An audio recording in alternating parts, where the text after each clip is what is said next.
Hello friends, എല്ലാവർക്കും നമസ്കാരം. ഞാൻ ഏതാണ്ട് 10-15 ദിവസമായി വീഡിയോ ഇട്ടിട്ട്. നിങ്ങൾ ഓരോരുത്തരും കാത്തിരിക്കുന്നുണ്ടാകാം. കുറച്ച് പേരെങ്കിലും എവിടെ വീഡിയോ എന്ന് പറഞ്ഞുകൊണ്ട് കാത്തിരിക്കുന്നവരുണ്ട്. അതുകൊണ്ട് തന്നെയാണ് ഞാൻ പറയുന്നത്. എൻ്റെ അമ്മ ഒന്ന് വീണ് കാലിൻ്റെ തുടയുടെ ആ ഒരു എല്ല് ഒടിഞ്ഞു പോയി. അപ്പോൾ അതിന് പ്രമാണിച്ച് ഓപ്പറേഷനും കാര്യങ്ങളും ഒക്കെയാണ്. ഇപ്പോഴും പുള്ളിക്കാരി അങ്ങോട്ട് സെറ്റായിട്ടില്ല. അപ്പോൾ ഞാൻ വിചാരിച്ചു, അപ്പം വീഡിയോ ഒക്കെ ഇടാതിരുന്ന് കഴിഞ്ഞാൽ എങ്ങനെയാണ് എന്ന് പറഞ്ഞുകൊണ്ട് ഞാൻ വീഡിയോ ഇടുകയാണ്. പ്രത്യേകം പറയേണ്ട കാര്യം എന്ന് പറഞ്ഞു കഴിഞ്ഞാൽ, ഞാൻ ഈ ഇടുന്ന വീഡിയോ ജിസ്മോളുമായി ബന്ധപ്പെട്ടൊരു വീഡിയോ ആണ്. ഈ ജിസ്മോൾക്കും അതോടൊപ്പം തന്നെ ഷൈനിക്കും നീതി കിട്ടിയിട്ടുണ്ടോ എന്ന് ചോദിച്ചു കഴിഞ്ഞാൽ, ഇതുവരെയായിട്ടും നീതി എന്ന് പറയുന്ന ഒരു സംഭവം ആ കുഞ്ഞുങ്ങൾക്ക് കിട്ടിയിട്ടില്ല. ഈ പറയുന്ന ജിസ്മോളുടെ 2 പിഞ്ചു കുഞ്ഞുങ്ങളെയും കൊണ്ട് പുഴയിൽ ചാടി ആത്മഹത്യ ചെയ്തു എന്നാണ് പറയുന്നത്. എങ്കിൽ ഇതൊരു ആത്മഹത്യയല്ല, ഇതൊരു കൊലപാതകമാണെന്ന് ക്ലിയർ ആയിട്ട് അറിയാവുന്ന കാര്യമാണിത്. ഇവിടെ ജിസ്മോളുടെ മൂത്ത മകളും കൂടി സ്കൂട്ടറിൽ പോകുന്ന CCTV ദൃശ്യങ്ങൾ പുറത്തു വന്നു. എന്നാൽ അതിൽ ആ പിഞ്ചു കുഞ്ഞില്ല. അത് എപ്പോഴോ എടുത്തൊരു വീഡിയോയാണ് ഇവരെടുത്ത് പുറത്തുവിട്ടിരിക്കുന്നത്. അതായത് എപ്പോഴോ ഈ ജിസ്മോളും അതോടൊപ്പം തന്നെ ഈ മൂത്ത മകളും ഈ ബൈക്കിൽ പോകുന്ന ഈ സ്കൂട്ടറിൽ പോകുന്ന ദൃശ്യങ്ങൾ എടുത്ത് ഇപ്പോഴവർ പുറത്തുവിട്ടിരിക്കുകയാണ്. ഇത് ആരെ വെളുപ്പിക്കാനാണ്? ഈ ജിമ്മി എന്ന് പറയുന്ന അവനെ വെളുപ്പിക്കാൻ വേണ്ടി ചെയ്യുന്ന കാര്യങ്ങളാണോ എന്ന് നമുക്ക് സംശയിക്കണം. കാരണം അതിൻ്റെ അകത്ത് പിഞ്ചു കുഞ്ഞില്ല.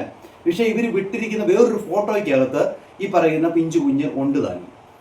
ഇതിൽ തന്നെ നമുക്ക് കൃത്യമായിട്ട് മനസ്സിലാവും ഇതിൻ്റെ അകത്തെ കള്ളക്കളികൾ. ഇത് കൃത്യമായിട്ട് ഇവർ അറിഞ്ഞുകൊണ്ട് ചെയ്യുന്ന ഒരു കാര്യം തന്നെയാണ്. എന്തായാലും നിങ്ങൾ ഈ വാർത്ത ഒന്ന് കണ്ടു നോക്കി. ഈ ഒരു വാർത്ത നമ്മുടെ ന്യൂസ് 18 വന്നിട്ടുണ്ട്. അവരും ഇതിനകത്ത് കൃത്യമായിട്ട് പറയുന്നുണ്ട്, ഇതിൻ്റെ അകത്ത് ഒരു കുഞ്ഞു മാത്രമേ ഉള്ളൂ, ഒരു മൂത്ത കുഞ്ഞു മാത്രമേ ഉള്ളൂ എന്ന് പറയുന്നുണ്ട്. ഇതല്ലാതെ നിങ്ങളൊന്ന് കണ്ടു. മുത്തോലി പഞ്ചായത്ത് മുൻ പ്രസിഡന്റ് അഡ്വക്കേറ്റ് ജിസ്മോൾ ആത്മഹത്യ ചെയ്യാൻ പോകുന്ന ദൃശ്യങ്ങൾ ന്യൂസ് 18 ഏപ്രിൽ 15 ഉച്ചയ്ക്ക് 12:45 മക്കളുമായി പോകുന്ന ദൃശ്യങ്ങളാണ് ഇപ്പോൾ പുറത്തു വന്നിരിക്കുന്നത്. നമുക്ക് ആ ദൃശ്യങ്ങളിലേക്ക് ഒന്ന് പോകാം. ദൃശ്യങ്ങളിൽ ജിസ്മോളും മകളും മാത്രമാണ്, മൂത്ത മകളും മാത്രമാണുള്ളത് എന്നാണ് നമുക്ക് മനസ്സിലാകുന്നത്. CCTVയിൽ പതിഞ്ഞ ദൃശ്യങ്ങൾ കൂടിയാണ് ഇത്. വീട്ടിൽ പലതവണ ആത്മഹത്യാ ശ്രമങ്ങൾ നടത്തി പരാജയപ്പെട്ടതോടെയായിരുന്നു ജിസ്മോൾ കുട്ടികളുമായി പുഴയിൽ ചാടിയത്.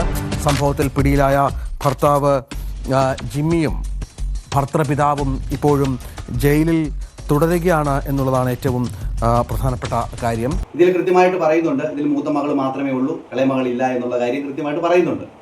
അതിൽ തന്നെ നമുക്ക് കൃത്യമായിട്ട് കാര്യങ്ങൾ മനസ്സിലാവുന്നുണ്ട്. ഇതിൻ്റെ അകത്ത് ഇപ്പോഴേ ഈ പറയുന്ന ഈ ജിമ്മിയും അതോടൊപ്പം തന്നെ ഈ പറയുന്ന ഈ ജിമ്മിയുടെ അച്ഛനും ഇപ്പോഴും ജയിലിലാണ്. അവർ ഉള്ളിൽ തന്നെയാണ്. ഈ പറയുന്ന കാരണവർ ഈ പറയുന്ന ജിസ്മോൾക്ക് വലിയ ഒരു കാര്യം തന്നെയായിരുന്നു. കാരണം എന്ത് കാര്യങ്ങളും ഷെയർ ചെയ്യാൻ പറ്റുന്ന ഒരു അമ്മായിപ്പനായിരുന്നു എന്നാണ് പറഞ്ഞത്. അതുമൂലം അങ്ങനെ ഷെയർ ചെയ്യുന്നത് കൊണ്ട് തന്നെ ഈ പറയുന്ന ഇവരുടെ വീട്ടിലത്തെ ഈ ഓക്സിജൻ തള്ളയ്ക്ക് വലിയൊരു സംശയവും കാര്യങ്ങളൊക്കെ ആയിരുന്നു. അവർ വലിയ പറയുന്ന ഈ ജിസ്മോളെ സംശയിക്കുന്നു, ഈ അപ്പനുമായിട്ട് വലിയ പ്രണയമാണ് എന്ന രീതിയിലൊക്കെ ഈ പറയുന്ന തള്ള പറഞ്ഞുണ്ടാക്കുകയൊക്കെ ചെയ്തിരുന്നു. എന്നാൽ ഈ പറയുന്ന ഈ തന്തയുടെ ഈ പറയുന്ന ഈ ജിസ്മോളുടെ അമ്മായിപ്പന് ഈ ജിമ്മിയുടെ തന്ത ഇങ്ങാരുടെ ഒരു വോയിസ് റെക്കോർഡ് പുറത്തു വന്നിരിക്കുകയാണ്. ഇങ്ങാരുടെ മൂത്ത മകൾക്ക്, അതായത് UK മൂത്ത മകൾക്ക് അയച്ച ഒരു സന്ദേശമാണ്. ഈ സന്ദേശത്തിൽ വളരെ കൃത്യമായിട്ട് പറയുന്നുണ്ട്, ഇതിവിടെ ഒരു ആത്മഹത്യ നടക്കുമെന്നും ഈ പറയുന്ന ഈ ജിസ്മോൾ ഇതുപോലെ മരിക്കുമെന്നും കുഞ്ഞുങ്ങളെ കൊണ്ട് മരിക്കുമെന്നൊക്കെ പറയുന്നുണ്ട്. അതായത് ഒരു പെൺകുട്ടിയെ ആത്മഹത്യയിലേക്ക് തള്ളിവിടുന്ന രീതിയിൽ വളരെ കൃത്യമായിട്ട് ഇങ്ങാര് പറഞ്ഞു എന്നുള്ളതാണ്. അപ്പോൾ ഇതിങ്ങാരൊരു തന്തയാണോ, ഇങ്ങാരൊരു ഒരു മക്കളെ സ്നേഹിക്കുന്നവരാണോ എന്ന് നമുക്ക് സംശയിക്കേണ്ടിയിരിക്കുന്നു. ഇവർ അറിഞ്ഞു കൂട്ടിക്കൊണ്ട് ചെയ്തതാണ്. ഈ പറയുന്ന മൂത്ത മകള് ഇവളാണ് എങ്കിൽ അവിടെ നിന്ന് UK ഇങ്ങോട്ട് വരുന്നില്ല. ഇവള് നാട്ടിലോട്ട് വന്നു കഴിഞ്ഞാൽ ഇവളെ പോലീസ് പിടിക്കുമെന്ന് അറിഞ്ഞതുകൊണ്ട് തന്നെ ഇവൾ അവിടെ നിൽക്കുകയാണ്. ഇവളെ പോലീസ് പിടിക്കാനായിട്ട് ലുക്കൗട്ട് നോട്ടീസും ഒക്കെ പുറപ്പെടുവിക്കേണ്ടതായിട്ടുണ്ട്. ഇതുപോലെ റിപ്പോർട്ടർ ചാനലിൽ വന്ന ഒരു വാർത്തയുണ്ട്, അത് നിങ്ങളൊന്ന് കേട്ട് നോക്കി. ഈ പറയുന്ന ഈ തന്തയുടെ വോയിസ് ആണ്. ഈ തന്ത ആണെങ്കിൽ ഈ പറയുന്ന മൂത്ത മകൾക്ക് അയച്ചു കൊടുത്തൊരു വോയിസ് ആണ്. കോട്ടയത്ത് നിന്നൊരു വാർത്ത വരുന്നു. കോട്ടയത്ത് പേരൂരിൽ അമ്മയും പെൺകുഞ്ഞുങ്ങളും ആറ്റിൽ ചാടി മരിച്ചതിൽ പ്രതിയായ ഭർത്തൃപിതാവ് ജോസഫിന്റെ ശബ്ദ പരിശോധന ഇന്ന് നടത്തും. തിരുവനന്തപുരത്തെ ഫോറൻസിക് ലാബിലാണ് പരിശോധന. ജിസ്മോളെ ആത്മഹത്യയിലേക്ക് നയിച്ചതിൽ ജോസഫിന് പങ്കുണ്ടെന്നാണ് പോലീസിന്റെ കണ്ടെത്തൽ. ജോസഫിന്റെ ശബ്ദ സന്ദേശത്തിലെ വിവരങ്ങൾ റിപ്പോർട്ടറിന് ലഭിച്ചു. വീട്ടിൽ ഉടൻ ഒരു കൂട്ട ആത്മഹത്യയുണ്ടാകുമെന്ന് UK മകൾക്ക് അയച്ച സന്ദേശത്തിൽ പറയുന്നു. അതിന് ജിസ്മോൾ തയ്യാറാണെന്നും മകളോട് ജോസഫ് പറഞ്ഞു. അഞ്ജന അനിൽകുമാറുണ്ട് കൂടുതൽ വിവരങ്ങളുമായി. അഞ്ജന, കേട്ടല്ലോ. ഈ പറയുന്നവരെല്ലാം കൂടി ഈ പറയുന്ന പെങ്കൊച്ചിനെയും അതിൻ്റെ കുഞ്ഞുങ്ങളെയും കൊലയ്ക്ക് കൊടുത്തത് തന്നെയാണ്. അന്ന് നമ്മൾ വാർത്ത ഇട്ട സമയത്ത് നമ്മൾ പറഞ്ഞിരുന്നു ഒരിക്കലും ഒറ്റയ്ക്ക് ഈ പറയുന്ന പെൺകുട്ടി പോയി ആ ഒരു മറ്റേ സൈഡിൽ വെച്ചിരിക്കുന്ന, അതായത് ആറിൻ്റെയൊക്കെ സൈഡിൽ വെച്ചിരിക്കുന്ന ഒരു ഡിവൈഡർ കടന്ന് അപ്പുറത്ത് പോയി ഒരിക്കലും ആത്മഹത്യ ചെയ്യത്തില്ല എന്നുള്ള കാര്യമൊക്കെ മുമ്പേ നമ്മൾ ചർച്ച ചെയ്തതാണ്. അത് കഴിഞ്ഞതിന് ശേഷം നമ്മൾ കുറേ നാളായി വീഡിയോ ഇട്ടിട്ട് ആ കാര്യങ്ങളൊക്കെ നിങ്ങളോട് ഞാൻ പറഞ്ഞു എന്താണ് കാര്യമെന്നൊക്കെ. അപ്പോൾ നമുക്ക് മനസ്സിലാകുന്ന ഒരു കാര്യം എന്ന് പറഞ്ഞു കഴിഞ്ഞാൽ ഇതിൻ്റെ കരുതി കൂട്ടിക്കൊണ്ട് ഈ പെൺകുട്ടിയെയും ഈ പെൺകുട്ടിയുടെ 2 പിഞ്ചു കുഞ്ഞുങ്ങളെയും കൊലയ്ക്ക് കൊടുത്തതാണ് എന്നുള്ള കാര്യം ഉറപ്പാണ്. അതുകൊണ്ട് തന്നെ ഈ പറയുന്ന ഈ മൂത്ത മകളെയും അതോടൊപ്പം തന്നെ ഈ ഓക്സിജൻ തള്ളിയും ഇപ്പം 2 എണ്ണം ഉള്ളിലുണ്ട്. ഈ പറയുന്ന ജോസഫ് എന്ന് പറയുന്ന ഈ അമ്മായിപ്പൻ്റെ രേഖകൾ, ഈ ശബ്ദരേഖകളൊക്കെ ഒന്ന് പരിശോധിപ്പിച്ചപ്പോഴാണ് ഈ ഒരു വേരിയേഷൻ മനസ്സിലായത്. ഞാൻ ഇതിൻ്റെ അകത്ത് പക്ക ഒരു ക്രിമിനലാണോ എന്നുള്ള കാര്യമൊക്കെ മനസ്സിലായത്. കാരണം ഇവരെ ഈ ആശുപത്രി പോകുന്ന സമയത്തും അവസാനം ഇറങ്ങിയത് ഈ തന്തയാണ്.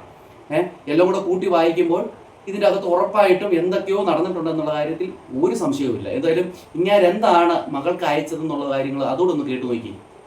എന്താണ് കൂടുതൽ വിവരങ്ങൾ അഞ്ജന? Good morning Arunkumar. കോട്ടയം പേരൂരിൽ അമ്മയും പെൺകുഞ്ഞുങ്ങളും ആറ്റിൽ ചാടി മരിച്ച സംഭവത്തിൽ ഇപ്പോൾ ഭർതൃപിതാവ് ജോസഫിന്റെ ശബ്ദ പരിശോധനയാണ് ഇന്ന് നടക്കാൻ പോകുന്നത്. തിരുവനന്തപുരത്തെ ഫോറൻസിക് ലാബിലാണ് പരിശോധന. ആദ്യഘട്ടത്തിൽ ഈ പ്രതിപട്ടികയിൽ ഇല്ലാതിരുന്ന ഒരാളാണ് ഭർതൃപിതാവായ ജോസഫ്. എന്നാൽ ഈ ഒരു ഓഡിയോ സന്ദേശത്തിന്റെ പശ്ചാത്തലത്തിലാണ് ഇപ്പോൾ ജോസഫ് പ്രതിപട്ടികയിൽ എത്തിയിരിക്കുന്നതും അറസ്റ്റിലായതും ഇപ്പോൾ റിമാൻഡിൽ കഴിയുന്നതും. ഇന്നിപ്പോൾ ജോസഫിനെ മാത്രമാണ് തിരുവനന്തപുരത്തെ ഫോറൻസിക് ലാബിലേക്ക് കൊണ്ടുപോകുന്നത്. ഈ ശബ്ദ സന്ദേശത്തിനൊപ്പം തന്നെ ജോസഫിന്റെ ഓഡിയോ സാമ്പിളുകൾ കൂടി എടുത്തതിന് ശേഷം ഇത് ക്രോസ് മാച്ച് ചെയ്യുന്നു എന്നാണ് ഇന്ന് പരിശോധിക്കാൻ പോകുന്നത്. ഇപ്പോൾ ഈ ജോസഫ് അയച്ച ഓഡിയോ സന്ദേശത്തിലെ നിർണായക വിവരങ്ങളാണ് നമുക്ക് ലഭിച്ചിരിക്കുന്നത്. അതായത് ഏപ്രിൽ 15 രാവിലെ 10:54 UK-യിലുള്ള മകൾക്ക് അയച്ച ഓഡിയോ സന്ദേശത്തിലെ വിവരങ്ങളാണ് പുറത്തുവരുന്നത്. ഏപ്രിൽ 15 ഉച്ചയോടുകൂടിയാണ് ജിസ്മോളും മക്കളും മരിക്കുന്നത്. ഈ ഓഡിയോ സന്ദേശത്തിൽ പറയുന്നത് തന്റെ വീട്ടിൽ ഉടൻ ഒരു കൂട്ട ആത്മഹത്യ ഉണ്ടാകും, അതിന് ജിസ്മോൾ തയ്യാറാണ് എന്നാണ്. ആദ്യം മുതൽ തന്നെ ജിസ്മോളുടെ കുടുംബം പ്രതികൾ എന്ന് പറയുന്നത് ജിമ്മിയെയും ജിമ്മിയുടെ മാതാവിനെയും സഹോദരിയുമാണ്. ഈ സഹോദരിക്ക് ജോസഫിന്റെ വാക്കുകളിൽ പറയുകയാണെങ്കിൽ ആ വാക്കുകൾ ഇങ്ങനെയാണ്: അടുത്ത ആത്മഹത്യ എന്റെ മകന്റെ കുടുംബത്തായിരിക്കും. എന്റെ കുടുംബം കലക്കി നശിപ്പിച്ചു, ഇനി ഇതെങ്കിലും തീർക്കരുത് എന്നൊരാഗ്രഹമുണ്ടായിരുന്നു. ദൈവം സഹായിച്ച് അതിനെല്ലാവരും എന്നെ സഹായിക്കും. ഒരുക്കുന്നുണ്ടെന്നറിയാം. ചിലപ്പോൾ ഞാൻ വീട്ടിലെത്തുമ്പോൾ അവിടെ ആത്മഹത്യയായിരിക്കും 2 കുഞ്ഞുങ്ങളുമായിട്ട്. ഇന്നലെ തന്നെ ആത്മഹത്യക്ക് പോകാൻ തയ്യാറാണ്. ഇനി ജിസ്മോളോട് പറയാനൊന്നുമില്ല. ഇങ്ങനെയാണ് ഈ ഓഡിയോ സന്ദേശത്തിന്റെ ഒരു ഭാഗമുള്ളത്. ദീർഘമായ ഒരു ഓഡിയോ സന്ദേശമാണ്. ഈ ഓഡിയോ സന്ദേശം തന്നെയാണ് ഇപ്പോൾ നിർണായക തെളിവുമായിരിക്കുന്നത്. കേട്ടല്ലോ, ഒരു അഭിഭാഷകയാണ്, അതുമല്ല നല്ല ബോൾഡായിട്ടുള്ള ഒരു പെൺകുട്ടിയാണ്. ഈ പെൺകുട്ടി ഒരിക്കലും ഇത് ചെയ്യില്ല എന്ന് ഈ പെൺകുട്ടിയുടെ കൂട്ടുകാരിയായിട്ടുള്ള നിളവെന്ന് പറഞ്ഞിരുന്നു. ഇവരുടെ അച്ഛനും അതോടൊപ്പം തന്നെ സഹോദരനും ഒക്കെ പറഞ്ഞിരുന്നു. എന്തുമായാലും ഇവരുടെ കുടുംബം, ഈ ജിസ്മോളുടെ കുടുംബം ഇപ്പോൾ CBI അന്വേഷണത്തിനായിട്ട് മുന്നോട്ട് എത്തിയിരിക്കുകയാണ്. എന്തുമായാലും ഇത് CBI അന്വേഷിക്കുക തന്നെ വേണം. കാരണം ഇതിനകത്ത് വലിയ കളികളാണ്. ഇവർക്ക് കാശുള്ളത് കൊണ്ട് ഇവർ കാശ് വെച്ചുള്ള ഒരു കളിയാണ്. അപ്പുറം നോക്കിക്കഴിഞ്ഞാൽ നമുക്കറിയാമല്ലോ, അവിടെ ഇത് തന്നെയായിരുന്നു നോബിയുടെ വിഷയവും ഇത് തന്നെ. അവനും കാശിറക്കി കളിക്കുകയാണ്. പിടിച്ച ഷൈനിയും കുഞ്ഞുങ്ങളുടെയും കാര്യത്തിൽ ഇപ്പോഴും അതുപോലെ തന്നെ നടക്കുകയാണ്. അതും കുറച്ച് പറയാനുണ്ട്, അതൊക്കെ ഞാൻ പറയാം. എന്തുമായാലും ഇത്രയുമാണ് ഇപ്പോൾ ഉള്ള ഒരു അപ്ഡേഷൻ. എന്തായാലും പല വീഡിയോകളിലൂടെ നിങ്ങൾ കണ്ടിട്ടുണ്ടാകാം. ഇനിയുള്ള കാര്യങ്ങളൊക്കെ ഞാൻ വളരെ കൃത്യമായിട്ടും വീഡിയോയിലൂടെ ഇടാം. ഇപ്പോൾ എന്തായാലും അമ്മയ്ക്ക് കുറച്ച് ഈ വാക്കുകൾ വെച്ചാണ് നടക്കുന്നത്. അങ്ങനെ ഒരു അവസ്ഥയിലാണ് ഇപ്പോൾ ഉള്ളത്. എന്തായാലും ഇനി ഞാൻ നിങ്ങൾക്ക് അപ്ഡേഷനും കാര്യങ്ങളും ഒക്കെ തരാം. എന്തായാലും അടുത്ത വീഡിയോ കാണുന്നവരെയും എല്ലാവർക്കും